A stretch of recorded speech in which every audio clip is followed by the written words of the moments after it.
जल्दी करो जल्दी। चिड़िया मुझे जल्दी से एक प्लेट पकौड़े की लगा कर दो। तुम्हें पता है ना मेरे पास वक्त बहुत कम होता है। टुनटुनी चिड़िया पकोड़े में पत्ते पीसकर कालू कौवे को दे देती है। कालू कौवा तो मजे से पकोड़े खाने लगता है और खाने के बाद ही वो चिल्लाने लगता है। मर गया टुनटुनी चिड़िया, मैं तो मर गया। मेरे पेट में इतनी जोर से दर्द होने लगा है। टुनटुनी चिड़िया बारिश के मौसम में जंगल में पकोड़े का ठेला लगाती और पकोड़े बनाकर बेचा करती। वो पक्षियों को आवाज लगाती है, आओ आओ पक्षियों, गर्मा गर्म पकोड़े खाओ, टेस्टी पकोड़े खाओ। बारिश के मौसम में गर्मा गर्म पकोड़ों को मजा लो। आओ पक्षियों आओ।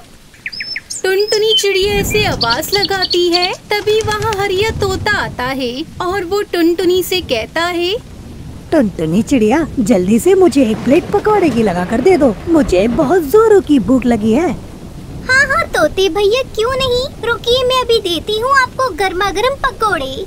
टुनटुनी चिड़िया तोते को पकोड़े खाने के लिए देती है। वो तोता पकोड़े मजे से खाता है। वो रोजाना टुनटुनी चिड़िया के पास पकोड़े खाने आता था। पकोड़े खाने के बाद वो वहाँ से चला जाता है। उसके जाने के बाद एक दुष्ट कालू कौवा रोज की तरह टुनटुनी चिड़िया के पास आ जाता है। चल बे टुनटुनी चिड़िया, जल्दी से मेरे लिए पकौड़े की एक प्लेट लगा दे। देखो कालू भैया, आप मुझसे रोजाना उधार पकोड़े लेकर खा लेते हो, लेकिन मैं आज तुम्हें पकोड़े नहीं दूंगी। वैसे भी मुझे इतना मुनाफा नहीं होता है। पहले आप पैसे दो, तब मैं आपको पकोड़े दूंगी। टुनटुनी चिड़िया, अगर मैंने एक लगा दिया ना तो तेरी अकल ठिकाने आ जाएगी, समझी? चल जल्दी से मुझे पकौड़े दे, नहीं तो मार मार कर तेरे पंख तोड़ दूंगा। ना कालू भैया, तुम मुझे मत मारना। रुकिए, मैं अभी तुम्हें पकोड़े दे देती हूँ। वो कालू कौवा तो टुनटुनी चिड़िया को ऐसे डराकर उससे पकोड़े लेकर खा लेता है। टुनटुनी चिड़िया जब घर आती है तो उसकी बेटी कहती है, मम्मा। हाँ सुनहरी बेटी, वो दुष्ट कालू कौवा आज फिर आया था। जब मैंने उसे फ्री में पकोड़े देने के लिए मना किया तो वो मुझे मारने के लिए बोल रहा था।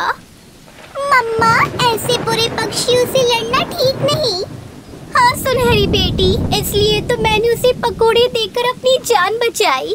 टुनटुनी चिड़िया अगले दिन फिर से अपने पकोड़े का ठेला लगाकर पकोड़े बेचने लगती है। वहीं दूसरी तरफ कालू अपनी पत्नी सुंदरी से कहता है, सुंदरी मेरी पत्नी, चल मैं तुझे फ्री में पकोड़े खिला कर लाता हूँ।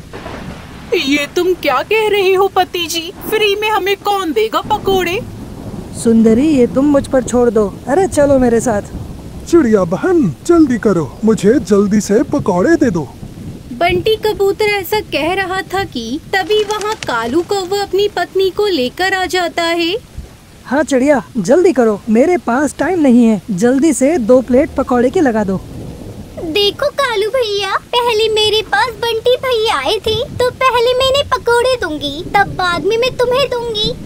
चल चल कबूतर, भाग जा यहाँ से, नहीं तो मैं तेरी टांगे तोड़ दूंगा। बड़ा आया पकौड़े खाने वाला। देखो कालू कौवे, मैं तुमसे लड़ना नहीं चाहता। वो बंटी कबूतर तो ये कहकर चुप होकर वहाँ से चला जाता है। तब कालू कौवा कहता है, चल चल चिड़िया, अब जल्दी से गर्मा गर्म पकौड़े दे। पति जी, मेरे मुंह में तो अभी से पानी आ रहा है। कालू भैया, क्या तुम्हारे साथ में एक कौवी है? क्या ये भी मुफ्त में पकोड़े खाएगी? और नहीं तो क्या, ये यहाँ पर क्या तेरी शक्ल देखने आई है? ये मेरी पत्नी है, ये भी मुफ्त में पकोड़े खाएगी। चल जल्दी से 2 प्लेट लगा दे, नहीं तो अपने पंख तुड़वाने के लिए तैयार हो जा। ना कालू भैया, तुम ऐसा ना करना, मैं अभी तुम दोनों को पकोड़े देती हूँ। वो दोनों पति पत्नी तो फ्री में पकोड़े खाते हैं और टुनटुनी चिड़िया को आंखें दिखाकर वहाँ से चले जाते हैं। रात को टुनटुनी चिड़िया तोते से कहती है, मैं क्या करूँ तोते भैया, आज तो वो दुष्ट कालू कौवा अपनी पत्नी को भी साथ में लेकर आया था पकोड़े खाने, और वो भी फ्री में। मैं तो बहुत परेशान हूँ। देखो टुनटुनी चिड़िया, वो कालू कौवा बहुत शक्तिशाली है, हम ताकत से उसके साथ मुकाबला नहीं कर सकते, हमें अकल से काम लेना होगा। देखो तोते भैया, आप मुझे कोई ऐसा उपाय बताओ जिससे उन कौवे से मेरी जान छूट जाए। जंगल के पास में एक ऐसा पौधा है जिसके खाने से पेट में दर्द होने लगता है और पेट खराब हो जाता है। तो तुम ऐसा करो, जब वह पकौड़े खाने आए तब तुम उन पत्तों को पीसकर उसमें मिलाकर उसे खाने के लिए दे देना। ये तो बहुत अच्छा आइडिया है तोते भैया, फिर तो मैं ऐसा ही करूँगी। कल फिर कौवे के पेट में होगा दर्द। ये कहकर टुनटुनी चिड़िया तो घर आ जाती है और अपनी बेटी से कहती है, सुनहरी बेटी, मुझे हरिया भैया ने एक ऐसा उपाय बताया है जिससे कल से उस कौवे से हमारी जान छूट जाएगी। टुनटुनी चिड़िया फिर अपनी बेटी को हरिया तोता का बताया वो सारा उपाय बता देती है, जिसे सुनकर वो तो खुश होते हुए कहती है, मम्मा अब आएगा मजा उस दुष्ट कालू कौवे को गर्मा गर्म पकौड़े खाने का। टुनटुनी चिड़िया तो अगले दिन तोते की बताए हुई जगह पर जाती है और वहाँ से पत्ते ले लेती है। फिर वो कहती है, दुष्ट कौवे, अब तुझे अच्छा मजा चखाऊंगी मैं। अब जल्दी से जाकर मैं अपना ठेला लगा लेती हूँ ताकि कालू कौवा जल्दी आ जाए।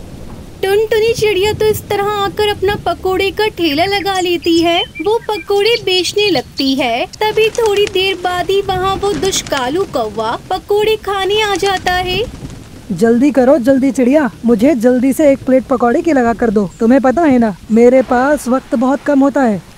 कौवे भैया, अब तो मैं आपसे बहुत डरने लगी हूँ। मैंने आपको दूर से आते हुए देख लिया था, इसलिए मैंने पहले ही आपकी प्लेट लगा दी है। ये कहकर टुनटुनी चिड़िया पकोड़े में वो पत्ते पीसकर डालकर कालू कौवे को दे देती है। कालू कौवा तो मजे से पकोड़े खाने लगता है और खाने के बाद ही वो तो चिल्लाने लगता है, मर गया रे चिड़िया, मैं तो मर गया। मेरे पेट में इतनी जोर से दर्द कैसे होने लगा? टुनटुनी चिड़िया, मुझे बचा लो प्लीज, मुझे बचा लो। रे रे रे रे। वो कालू कौवा तो ऐसे दर्द की वजह से चिल्ला रहा था और वो जमीन पर गिर जाता है और इधर उधर कूदने लगता है। इस तरह टुनटुनी चिड़िया उस कालू कौवे को फ्री में पकोड़े खाने की सजा दे देती है। कालू कौवे को ऐसे उछलता हुआ देखकर टुनटुनी चिड़िया बहुत हंसती है। उसके बाद टुनटुनी चिड़िया अपने पकोड़े आराम से बेचती है। ये कहानी हरे भरे जंगल की है जहाँ कई सारे पक्षी अपना जीवन बसर कर रहे थे। उसी जंगल में एक टुनटुनी नाम की गरीब चिड़िया अपने शराबी पिता कालू कौवे के साथ एक छोटे से घोंसले में रहती थी। टुनटुनी चिड़िया की माँ टूनी चिड़िया का हाल ही में निधन हो गया था। तब से टुनटुनी चिड़िया को जीवन बिताना बहुत ही मुश्किल हो रहा था। टुनटुनी चिड़िया हमेशा अपने पिता को घोंसले की जिम्मेदारी संभालने की बात करती रहती थी, पर कालू कौवा हर समय नशे की हालत में रहता था।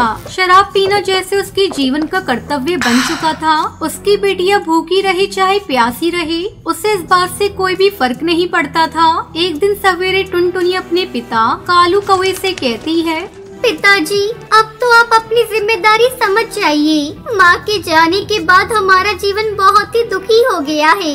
जब माँ थी तो मुझे किसी भी तरह की समस्या का सामना नहीं करना पड़ता था। जब से माँ गई है, मैं कितने दिनों तक नहीं सोई हूँ, पर अब तक आपने एक बार भी मुझसे आकर ये नहीं पूछा कि बेटिया भोजन किया है या नहीं।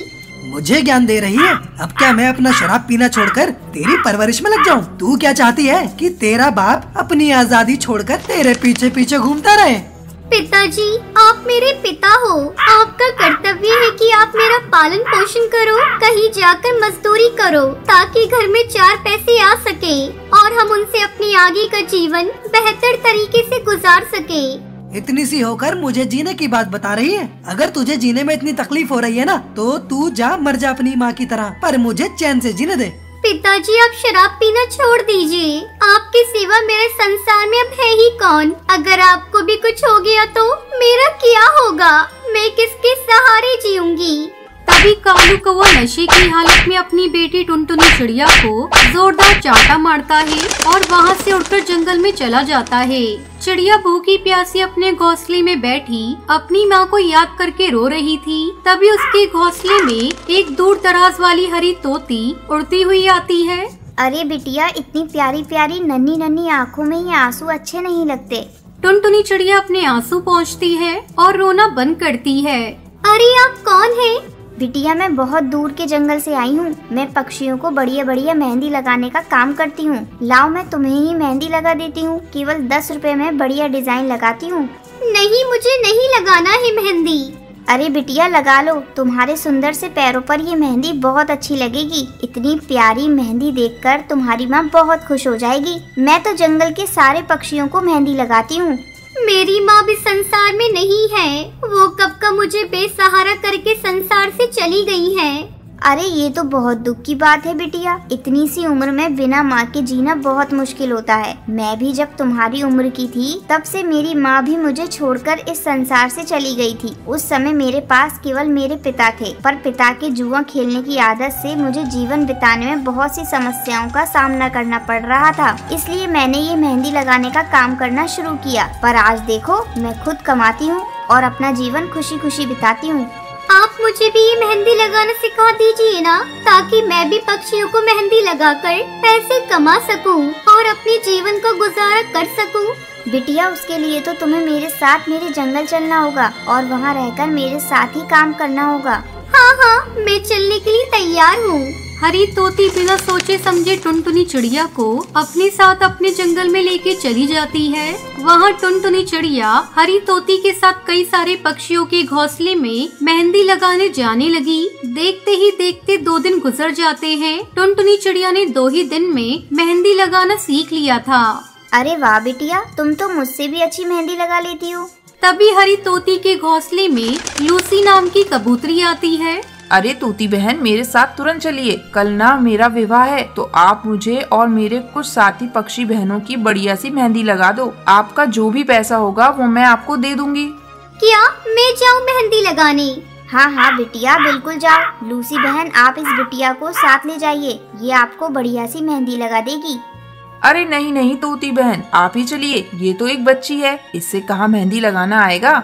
अरे लूसी बहन चिंता ना करिए, ये बिटिया मुझसे भी अच्छी मेहंदी लगाती है। ये देखिए इसरो में कितनी प्यारी मेहंदी लगाई है। अच्छा ठीक है, चलो बिटिया। लूसी टुनटुनी चिड़िया को लेकर वहाँ से चली जाती है। इधर हरी तोती अकेले घोंसले में बैठी हुई थी। चलो अच्छा हुआ कि टुनटुनी बिटिया मेहंदी लगाना सीख गई। अब जब वो शाम को लौट कर आएगी तो वो सारे मेहंदी के पैसे मुझे देने लगेगी। उस समय मैं वो सारे पैसे वापस उसी को दे दूंगी और कहूँगी कि बिटिया आज से तुम अपनी कमाई के पैसे अपने मन मुताबिक ही खर्च करना, क्योंकि इन पैसों पर केवल टुनटुनी चिड़िया का ही हक है। हरी तोती के विचार इतने अच्छे थे कि टुनटुनी चिड़िया ने कभी सोचा नहीं था। टुनटुनी चिड़िया लूसी कबूतरी के साथ उसके घोंसले में आती है और शाम तक कई सारे पक्षियों को बढ़िया बढ़िया डिजाइन की मेहंदी लगा देती है। सारे पक्षी जब इतनी सुंदर मेहंदी देखते हैं तो वो सब खुश होकर टुनटुनी चिड़िया को काफी सारे पैसे दे देते हैं। इतने सारे पैसे? अरे वाह, इस कार्य के तो मुझे बहुत से पैसे मिले हैं। चलो मैं तोती आंटी को ये सारे पैसे दिखा कर आती हूँ, वो बहुत खुश हो जाएंगी। टुनटुनी चिड़िया वहाँ से उड़कर हरी तोती के घोंसले की ओर आने लगती है। तभी इतने सारे पैसे देखकर टुनटुनी चिड़िया के मन में लालच जाग जाता है। अरे अगर मैं ये पैसे तोती आंटी के पास ले गई तो वो तो मेरा सारा मेहनत का पैसा मुझसे ले लेंगी और मुझे फूटी कौड़ी तक नहीं देंगी। नहीं, मैं अपनी मेहनत की कमाई उन्हें नहीं दूंगी। मैं एक काम करती हूँ, मैं ये मेहंदी और पैसे लेकर अपने जंगल अपने घोंसले में चली जाती हूँ और वहीं रहकर अपने जंगल के पक्षियों को मेहंदी लगाने का काम करूँगी। हाँ ये सही रहेगा। इधर हरी तोती टुनटुनी चिड़िया के प्रति इतने अच्छे विचार अपने मन में लिए बैठी थी। उधर टुनटुनी चिड़िया वहाँ से उड़कर अपने जंगल की ओर आने लगती है। तभी अंधेरे में टुनटुनी चिड़िया को कुछ डाकू पक्षी पकड़ लेते हैं और उसे मार कर उससे वो सारा धन छीन लेते हैं। ये देखकर टुनटुनी चिड़िया रोने लगती है। तभी हरी तोती टुनटुनी चिड़िया को तलाश करते करते वहाँ आ जाती है और वो जब टुनटुनी चिड़िया को ऐसी अवस्था में देखती है तो वो घबरा जाती है। अरे मेरी बच्ची, ऐसा क्या हो गया तुम्हारे साथ? ये तुम्हें इतनी चोट कैसे आई? हरी तोती टुनटुनी चिड़िया को अपने घोंसले में ले आती है और एक माँ की तरह उसके जख्मों पर मरहम लगाती है। ये देखकर टुनटुनी चिड़िया की आंखों में आंसू आ जाते हैं।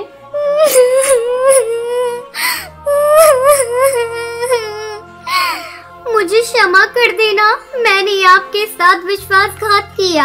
आपने इतनी लगन से मुझे मेहंदी लगाना सिखाया और मैं आप ही को धोखा देकर सारे पैसे लेकर भाग रही थी। पर देखो, मुझे मेरी ही गलती की सजा मिल गई। कुछ डाकू पक्षियों ने मुझे मारा और सारा पैसा मुझसे छीनकर लेके चले गए। मैंने आपके साथ अच्छा नहीं किया, मुझे क्षमा कर दीजिए। कोई बात नहीं बिटिया, ये लो आपकी मेहनत का पैसा। आज आपने मेहनत की है, उसका आपको कुछ तो फल मिलना ही चाहिए ना। ये देखकर टुनटुनी चिड़िया की आंखों में आंसू आ जाते हैं और वो हरी तोती के गले लिपटकर उससे क्षमा मांगती है और जोर जोर से रोने लगती है। उस दिन से टुनटुनी चिड़िया सदा के लिए हरी तोती के साथ ही रहने लगी और उसी के साथ पक्षियों को मेहंदी लगाने का कार्य कर।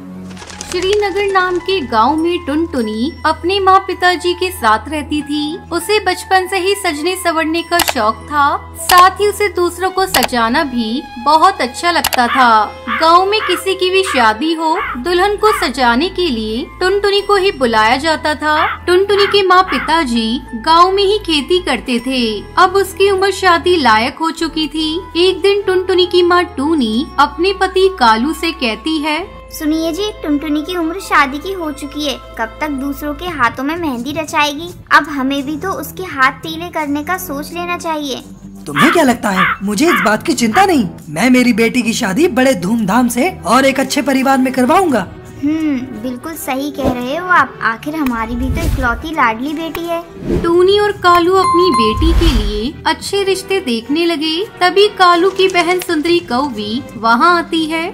भैया, मैं चाहती थी क्यों ना हमारा रिश्ता और भी ज्यादा मजबूत किया जाए। मैं टुनटुनी को अपने घर की बहू बनाना चाहती हूँ। सुंदरी की ये बात सुनकर कालू बहुत ज्यादा खुश हो जाता है और अपनी बहन की बात को मान लेता है। क्योंकि सुंदरी का बेटा ब्लैकी एक अच्छी जॉब पर था, तो कालू ने बड़े ही धूमधाम से टुनटुनी और ब्लैकी की शादी करवा दी। अपनी बहन का बेटा है ये देख कालू ने इसकी कोई जांच पड़ताल की ही नहीं। अब शादी के कुछ दिन बाद ही ब्लैकी टुनटुनी को छोड़कर शहर चला जाता है। साथ ही उसे कभी मिलने नहीं आएगा, ये चिट्ठी में लिखकर चला जाता है। टुनटुनी, तुम सुंदर तो हो, लेकिन साथ में एक अनपढ़ और गंवार चिड़िया हो। मुझे लगता है तुम घर के काम के सिवाय और कोई काम नहीं कर सकती। जब ब्लैकी उसे छोड़कर गया तो उसे बहुत ज्यादा बुरा लगता है। साथ ही उसे ये जानकर बुरा लगता है कि वो पढ़ी लिखी नहीं है, इसलिए ब्लैकी ने उसे छोड़ दिया है। वो रोते हुए अपनी सास से कहती है,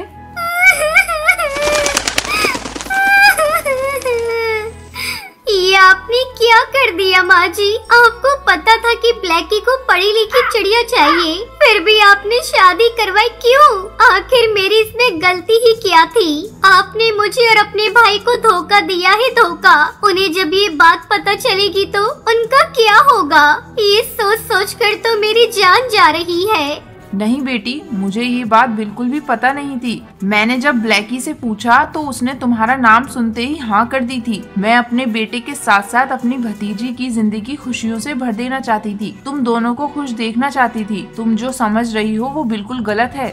टुनटुनी अपनी सास के गले लगकर जोर जोर से रोने लगती है। उसे कुछ भी समझ में नहीं आ रहा था कि अब क्या किया जाए। अब टुनटुनी अपने बीमार पिताजी से मिलने के लिए उनके घर आती है और कुछ दिन उनके साथ ही रहने का फैसला करती है। लेकिन बीमारी में ही उसके पिताजी का देहांत हो जाता है। अब टुनटुनी पर उसकी सास और माँ की जिम्मेदारी आ चुकी थी, तो वो तीनों एक साथ ही रहने लगी। अब कुछ दिन ऐसे ही गुजर जाते हैं। टुनटुनी के पिताजी ने उसकी शादी के लिए कुछ कर्जा ले रखा था, जिसे चुकाने के लिए उन्हें अपना खेत भी बेचना पड़ा। उन तीनों के सामने अब 2 वक्त की रोटी का भी सवाल था। उसी में एक दिन गांव के सरपंच तोताराम की बेटी की शादी थी, तो वो अपने पिताजी से कहती है, पिताजी, मुझे मेहंदी सिर्फ और सिर्फ टुनटुनी दीदी से ही लगवानी है। अरे बेटा, हमने तुम्हारे लिए शहर से एक पार्लर वाली बुलाई है, तुम उसी से मेहंदी लगवा लेना। नहीं पिताजी, मुझे सिर्फ टुनटुनी दीदी के हाथ से ही मेहंदी लगवानी है। अब सरपंच जी टुनटुनी के पास आकर उससे कहते हैं, टुनटुनी बेटा, मेरी बेटी की परसों शादी है, तो क्या तुम उसके हाथों में मेहंदी लगाओगी? सरपंच जी, आप तो जानते हो कि मेरे हालात कैसे हैं। टुनटुनी की बात अभी पूरी भी नहीं हुई थी कि बीच में ही सरपंच जी बोलते हैं, देखो टुनटुनी बेटा, अब जो हो गया सो हो गया, लेकिन अब अपनी जिंदगी को वहीं पर रोक के कौन सी अच्छी बात है। अब तुम पर इतनी सारी जिम्मेदारियां हैं, तुम्हें अब कुछ न कुछ तो करना ही होगा। कब तक ऐसे रोते हुए जिंदगी गुजारोगी? और हाँ, मैं तुम्हें मेहंदी लगाने के कुछ पैसे भी दूंगा ताकि तुम अपनी जिम्मेदारियां पूरी करने की शुरुआत कर सको। सरपंच जी की बातें सुनकर टुनटुनी को एक सहारा मिलता है, एक जीने की उम्मीद मिलती है और अब वो मन ही मन कहती है, नहीं, अब बस बहुत हो चुका। अब मैं काबिल चिड़िया बनकर दिखाऊंगी। ब्लैकी को दिखा दूंगी कि मैं कोई गवार चिड़िया नहीं हूँ। टुनटुनी सोच विचार कर सरपंच जी को हाँ कह देती है। सरपंच जी भी मेहंदी लगाने के बदले में टुनटुनी को कुछ पैसे दे देते हैं। अब गांव में कोई भी फंक्शन हो, टुनटुनी ही मेहंदी लगाने के लिए जाने लगी। उसकी मेहंदी के चर्चे चारों ओर फैलने लगे थे। मेहंदी लगाने के साथ साथ ही वो अपने घर पर ही मेहंदी के कोन बनाकर बेचने लगी। उसकी मेहंदी का अच्छा रंग चढ़ता है। ये बात सुनकर आसपास के गाँव के पक्षी भी उसके पास आने लगे और मेहंदी के कोन खरीदने लगे। अब उसने अपने पास अच्छे खासे पैसे जमा कर लिए थे, जिन पैसों से उसने अपने लिए नया घर बनवा लिया था। एक दिन ब्लैकी अपनी माँ से मिलने के लिए अपने गांव जाता है तो उसे पता चलता है कि उसकी माँ टुनटुनी के साथ ही उसके गांव में रहती है। तो वो अपनी माँ से मिलने के लिए टुनटुनी के घर पहुँच जाता है। अब वो टुनटुनी की तरक्की देखकर बहुत ज्यादा चौंक जाता है और उसे अपनी गलती का एहसास हो जाता है और वो अपनी माँ, पत्नी और अपनी सास से हाथ जोड़कर माफी मांगता है। उन तीनों की जिम्मेदारियाँ अपने ऊपर ले लेता है। साथ ही टुनटुनी का काम भी अब बहुत जोरों से चल रहा था। अब चारों मिलकर खुशी खुशी रहने लगते हैं। इस कहानी सीख मिलती है कि काम कोई भी हो, अगर मन लगाकर और पूरे विश्वास के साथ करो तो तरक्की मिल ही जाती है।